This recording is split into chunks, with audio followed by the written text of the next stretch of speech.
Hello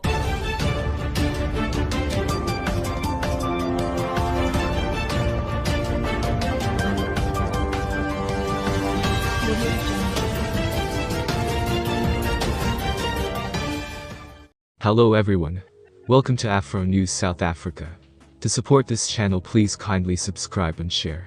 Turn on the notification bell so you won't be left out in any video. South Africa is a republic, which means extreme power is held by people through their elected representatives, and there is normally one person elected as president.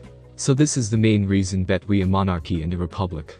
One close example of a monarchy state is Eswatini, where King Mswati rule alone with advisors to guide him. Even though South Africa is a republic, the country do have kings, queens, chiefs and many lesser rulers, but that doesn't change the fact that SA has no king who rule over the whole country. But that did not stop people from ridiculing what Dali Mpofu for what he said to President Cyril Ramaphosa in regard to his suspension of Public Protector Busisum Mkhwebane.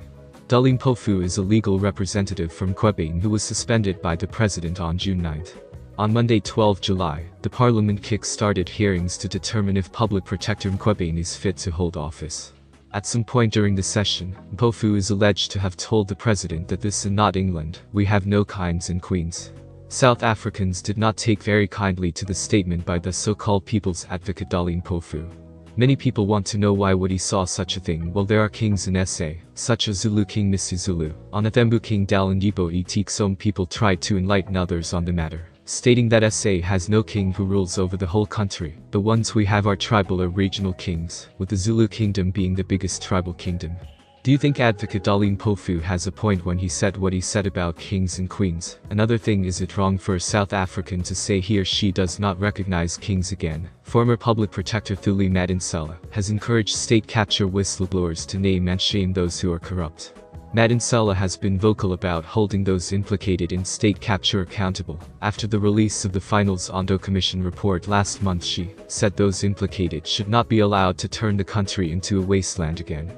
We know those implicated in state capture are exploiting the pain and hardships many people are suffering as the aftermath of state capture, COVID-19 regulations, digitalization and the Ukraine war. Don't let them turn our country into a wasteland again, be a whistleblower, said Madonsela. She said it is a duty to protect the country's hard-earned democracy. It is in your hands to prevent the recapturing of the state and hijacking of our hard-earned democracy under false pretenses in our beloved country. It is said the price of democracy is eternal vigilance. If you let your guard down, state capture too will not only target the presidency as the central seat of power. The key target of state capture too will be law enforcement institutions and processes. If we want to save democracy, we must work to make democracy work for all.